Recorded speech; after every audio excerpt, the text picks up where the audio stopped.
Hello, hello. Welcome to the Prayer Closet Studies. I'm so excited to get into the book of Ruth with you guys. This is chapter 1 of the book of Ruth. If you have not watched the introduction video, go watch it right now because there's a lot of good, important information that you probably want to write down in your Bibles just to remind you of who wrote this, the context, the outline, all the good things. But we're going to go ahead and get started in chapter 1. I was a little bit nervous to do this book just because it is so literarily rich. I have so many notes that are just not organized in here because I did this before I figured out how to organize my notes. But it's okay. We're going to get through it. The Lord said do the book of Ruth, and here we are in the book of Ruth. Remember, this is taking place in the time of the judges. When the judges ruled, there is no king. So right in the beginning here, Ruth reminds us, the book of Ruth reminds us that there's a need for a king. Not just a king, but the ultimate King, Jesus Christ. So I'm super excited to get started. Let's just go ahead and get into it. I will stop as I go and tell you guys the little notes and things that I have written down. Bear with me because they're scattered. All right, here we go. In the days when the judges ruled. Just like I said, this is reminding us that we are looking forward to a kingship that Jesus ultimately fulfills. There was a famine in the land, and a man of Bethlehem in Judah went to sojourn in the country of Moab, he and his wife and his 2 sons. Okay, couple of things here, and I know it's deep. Okay, it's just a lot in the first little bit throughout the whole thing, but anyway, so remember, we're in the Judges era. People wanted a king. They rejected God as king, and it's just a downward spiral. The book of Judges is a very dark book. It's a downward spiral. They're near hopelessness here, and they just have a dire need for a king. Not just a human king, but Jesus king, ultimately. Okay, so the man of Bethlehem in Judah. This is supposed to take us to 1 Samuel 17:12 that talks about Jesse as David's father is a man from Bethlehem, Judah. So that was pretty cool. He went to sojourn in the country of Moab. Okay, Moab is a foreign land. Moab is a land that is not of the Israelites. It is dangerous. It's a pagan land. It leads to nothing good. They're entering a region where foreign gods reign. There's a demonic stronghold over the area. The ancient Near Eastern views is that the god of the land was responsible for flourishing, for famines, for wombs to be filled. So for this man of Bethlehem and Judah to leave Bethlehem, which is, we know where God's house eventually will be, this means it's like, I no longer trust in the God of this land, so I'm going to go to this land and trust in this God to help me. So there is a deeper spiritual thing going on here than just a guy moving from place to place. So another thing I wanted to note here, that Bethlehem actually means house of bread. So in a famine, there's no food. So it is very ironic that there's no bread in the house of bread, where you would expect bread to be. There's no food in the house of bread. So they leave provision to seek out what they think they're really searching for. So the house of bread has no bread in the house. So they leave the house of God because there's nothing there, and they're not trusting in Him to provide, to go to another foreign land to find provision outside of God.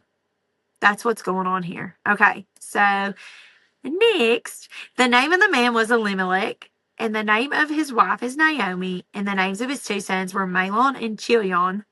They were Ephrathites from Bethlehem in Judah. Okay, so anytime I have a name, I like to look it up just because. Elimelech means my king, my God and king. This points to the need for a God and for a king, honestly. And then Naomi means pleasant, which will be important later. Mahlon means sickness. Chilion means destruction. Those are just theories. Not real sure if they really mean that or not. The Ephrathites of Bethlehem, Judah. So that Ephrathites would have taken you to think of David. So David, it's like David you're moving from the town of David, needing a David.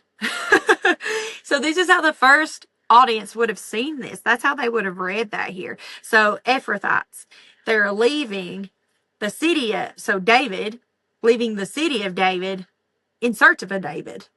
It doesn't make sense, right? It doesn't make sense, but that's how they would have seen this. Very important wording here. Moab, remember, Moab came from Lot.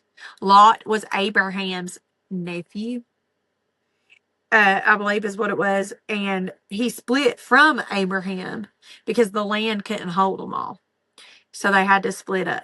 Remember, Lot ended up in Sodom and Gomorrah. Remember that God casted judgment down on Sodom and Gomorrah, but saved Lot and his daughters. He is trying to save his wife too, but his wife looked back and desired that old life, didn't want to go. She turned into a pillar of salt. Well, the daughters and Lot decide to go up in the hills, and then the daughters get Lot drunk and sleep with him and get pregnant, and that's where the people of Moab came from. Okay? They've always been at odds with Israel. When Israel came out of Egypt in the Exodus, when they came out, Moab wouldn't help them. And they've always been at odds with Israel. Understand that, okay? For later reasons. So they've always been at odds. There's been multiple different times like where they fought and like things have not gone well. So anyway, let's see. All right, that's all I want to say for now. All right. They went into the country of Moab and they remained there. But Elimelech, the husband of Naomi, died. And she was left with her 2 sons. So he died trying to escape death in the house of God. He left the house of God, still died in a foreign country. Still died. So these sons took Moabite wives. The name of one of them was Orpah, and the other one was named Ruth, and they lived there about 10 years. Both Mahlon and Chilion died, so they died too. So that the woman was left without her 2 sons and without her husband.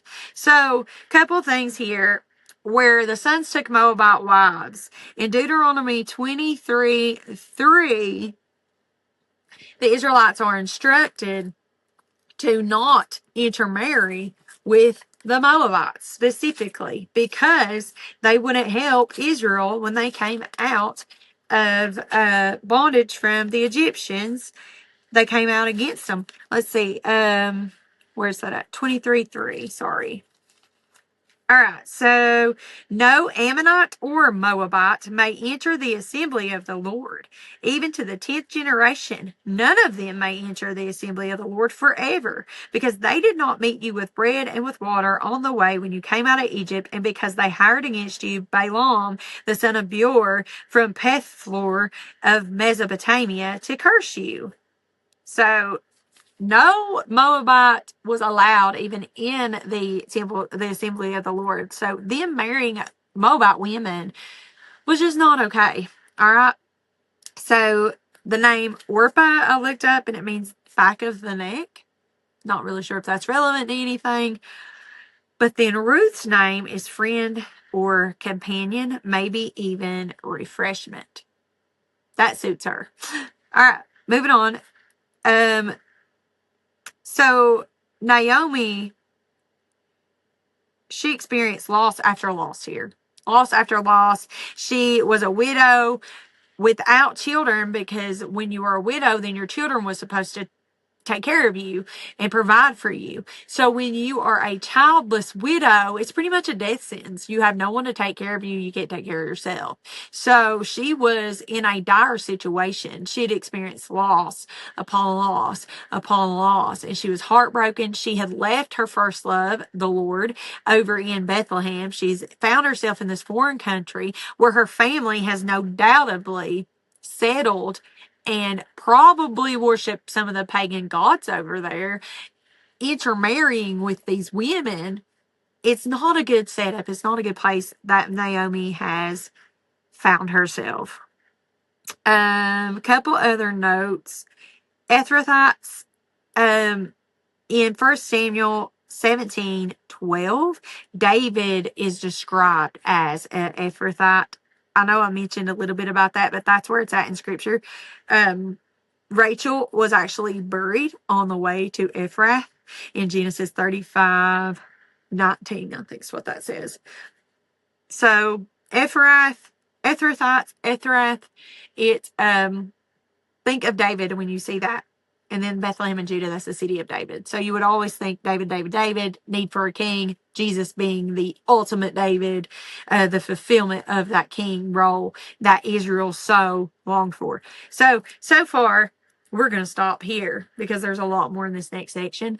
But so far, we see that they have left the house of bread. They have left the presence of God because there is no bread in the house. And they're not trusting the Lord to provide it. So they think they're going to die. So they leave. And when they leave, maybe they died spiritually. They go to this foreign land, this pagan land. Their sons marry daughters from that land, no doubtably worshiping the pagan gods. And then the sons and the husband all die and leave Naomi in this foreign land, away from her family, away from the presence of God, and still is at the risk of dying herself.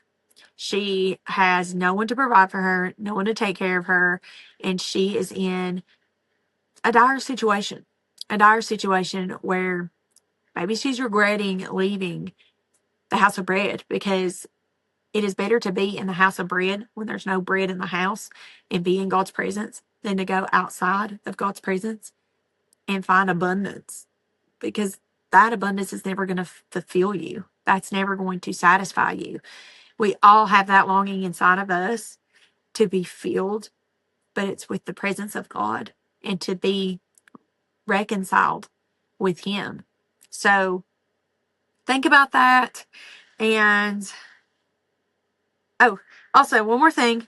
The honor and shame society. That's what they had back then. Like, if you had shame upon you, that was a pretty bad situation for you back then. So it was shameful for the head of the household to die like that.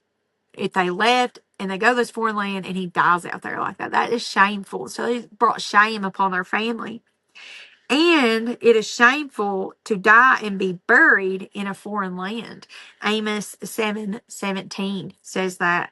And this is just a huge life-defining loss for Naomi. Not just her husband, but also her 2 children with him. She's lost everything. She has lost everything. So, all right. That is it for now. And then I will see you guys for the next little section here in chapter 1. And I hope I didn't lose anybody. Oh, I didn't want to say one more thing. I'm so sorry. Naomi now had shame displaced in a foreign land and no hope for providing for her. So now she has shame. She's placed in a foreign land and there's no hope for any provision. So, all right, that's it for real this time, and I will see you guys in the next section. Bye.